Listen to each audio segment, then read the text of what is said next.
Hi friends, నా పేరు Surendra. Welcome back to my channel. నిన్నటి నుంచి ట్రెండ్ అవుతున్న టాపిక్ ఏంటంటే జయం రవి అండ్ ఆర్తి, ఈ భార్యాభర్తల విడాకుల కేసు అనమాట. ఆమె ఏదైతే భరణం కింద 40 లక్షలు కోరుతుందో చట్టపరంగా, ఆమె మంత్లీ ఎక్స్పెన్సెస్కి, ఓకే, ఇది చాలా అంటే ఆ, చాలా మంది దీని గురించి చర్చించుకోవడం స్టార్ట్ చేశారు. ఎందుకంటే దీనికి రీజన్ ఏంటంటే అమౌంట్, నెలకి 40 లక్షల అమౌంట్. సో, ఇవాళ రేపు ఏందంటే మన దైనందిక జీవితంలో ఇటువంటి కేసులు చాలా చూస్తున్నాం డైలీ. అంటే ఎస్పెషల్లీ సెలబ్రిటీస్ విషయాల్లో. సో, న నాకు తెలిసి వీటి విషయాల్లో, ఈ భరణం విషయాల్లో చట్టాలు సవరించాలి అనేవాళ్ళు కూడా కొంతమందున్నారు. లేదు లేదు, చట్టాలు సవరిస్తే లేడీస్ ఏమైపోవాలి, ఇన్ని నమ్మి చేసుకున్నప్పుడు సడెన్‌గా విడాకులనేది అయిపోతే సోర్స్ ఆఫ్ ఇన్‌కమ్ అనేది మగవాడే గదా ఫస్ట్ నుంచి ఏదైనా ఆదరవు. సో, సడెన్‌గా ఆ అమ్మాయి ఒంటరైపోద్ది. సో, ఆ అమ్మాయి ఖర్చులకెలా అనేవోళ్ళు ఒక వర్గం ఉన్నారు. ఈ డిబేట్ నడుస్తా ఉంది. అయితే ఈ పర్టిక్యులర్ ఈళ్ళిద్దరి విషయంలో సోషల్ మీడియాలో ఎక్కువ మద్దతు జయం రవికే వస్తుంది. కారణాలేంటి ఇయన్నీ మాట్లాడుకుందాం ఈ వీడియోలో. దానికంటే ముందు వీడియోస్ నచ్చుతుంటే లైక్ చేయండి. కొత్తగా ఎవరైనా చూస్తున్నాం ప్లీజ్ డూ సబ్స్క్రైబ్. సబ్స్క్రైబ్ చేయటం మాత్రం మర్చిపోవద్దు ప్లీజ్. ఓకే. ఎందుకంటే సబ్స్క్రైబ్ చేస్తే ఏందంటే మనకి 580 575 ఉన్నారు ఈ వీడియో చేసేటప్పటికి. కొంచెం ముందుకెళ్తే ఒక 1000 సబ్స్క్రైబర్స్ అయితే ఏందంటే ఆహ్, మనకి కొంచెం ఎక్కువ సజెషన్‌లోకి వెళ్ళటానికి గాని, మానిటైజేషన్‌కి గాని ఇది ఉంటదనమాట. అంతే. Nothing more than that.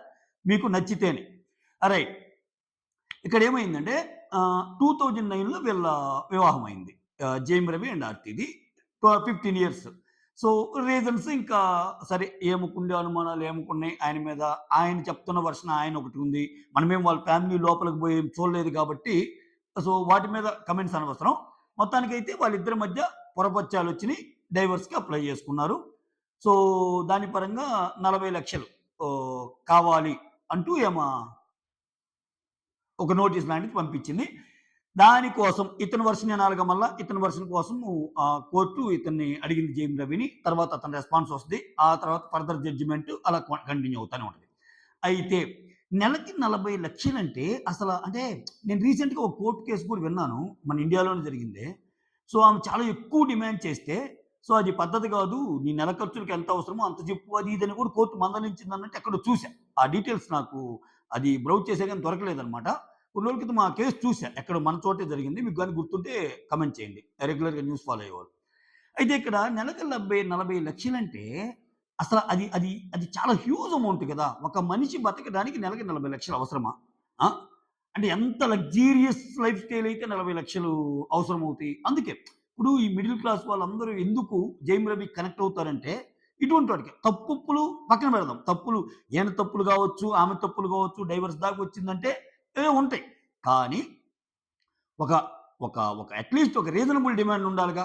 So, ఆయన మళ్ళా ఇప్పుడు రెండో పెళ్లి చేసుకోవడం ఏదో చేసినప్పుడు మళ్ళా వాళ్ళని చూసుకోవాలి. సో, ఈమెకివ్వాలి. ఇయన్నీ ఉంటాయిగా. ఉన్నప్పుడు 40 లక్షలు డిమాండ్ చేస్తే కంప్లీట్‌లీ దీంట్లో బిజినెస్ యాంగిల్ చూసినట్టే ఉంటదనుకోవటానికి ఆస్కారం ఉంటదనమాట. అందుకే చూడండి, ఇప్పుడు ఇది ట్రెండ్ మారింది. ఎలా మారిందంటే ఎంత దారుణం అయిపోయిందంటే, we successfully completed our marriage life. 1 week of marriage life, 1 month of marriage life, 1 year of marriage life అని పెట్టుకుంటున్నారు. Congratulations for successfully completion of 1 year marriage life. Congratulations for successfully completion of 1 month marriage life. అంటే అట్లా తయారైపోయింది. ఒక సంవత్సరం మొగుడు పెళ్ళాలు కలిసి ఉన్నది ఒక పెద్ద న్యూస్. పాత రోజుల్లో సిల్వర్ జూబ్లీ చేసుకునేవాళ్ళు. 50 ఇయర్స్ వేడుకలు చేసుకునేవాళ్ళు. 60 ఏళ్ళొచ్చాక ముసలోళ్ళయ్యాక మనవళ్ళు, మనవరాళ్ళు అందరిని పిలిచి మళ్ళా పెళ్లి వేడుకలు చేసుకునేవాళ్ళు.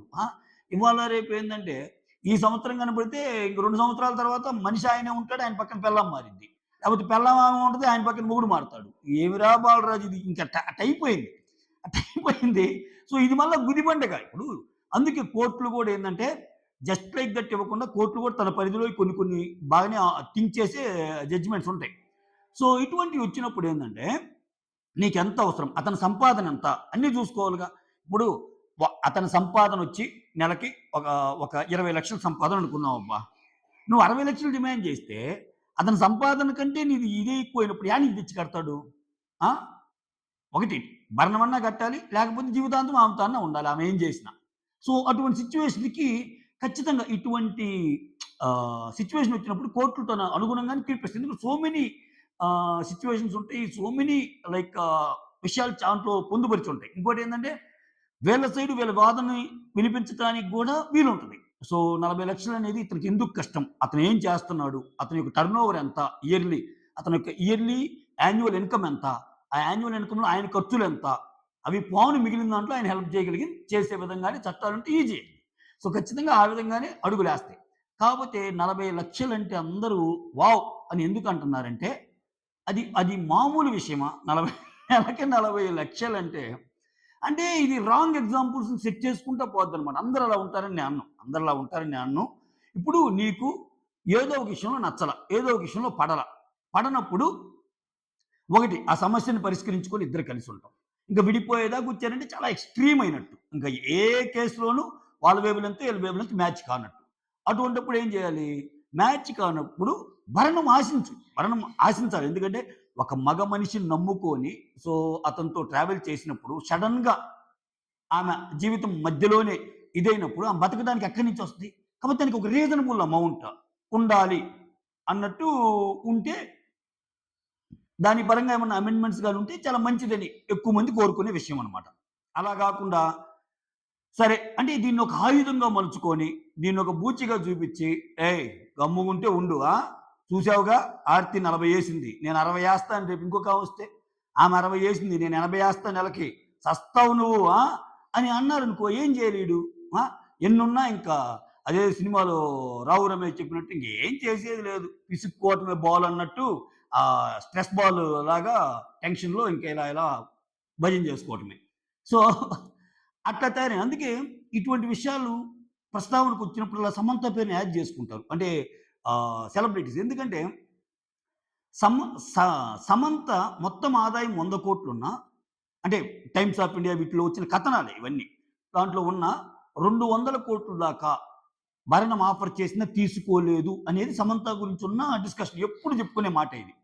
సో, ఒక ఇండిపెండెంట్ వుమన్ అంటే ఎలా ఉండాలి?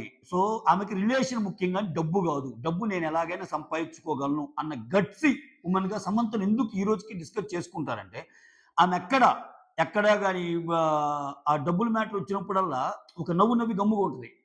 ఏది ఈ డిస్కషన్స్‌లో భాగంగా ఇంటర్‌వ్యూస్ గమ్ముగా ఉంటారుగా ఇటువంటి క్వెషన్స్ సంధించినప్పుడు.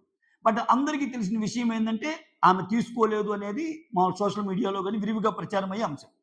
సో, ఇటువంటి టాపిక్ వచ్చినప్పుడల్లా సమంతని చాలా గొప్పగా చూడటానికి రీజన్ ఏందంటే, సో, ఒక ఒక తంతయినప్పుడు, మనకి మనసులు కలవనప్పుడు, విడిపోయేదానికి నిజంగా నీకు నీడుండి, నిజంగా ఉంటే అప్పుడు అవసరమే.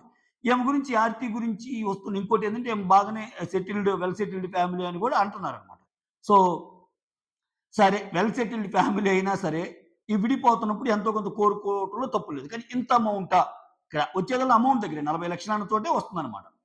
సో, ఇది సో, దీని మీద మీ కామెంట్ ఏదో చెప్పండి. That's all. Thank you so much. Signing off me Surendra.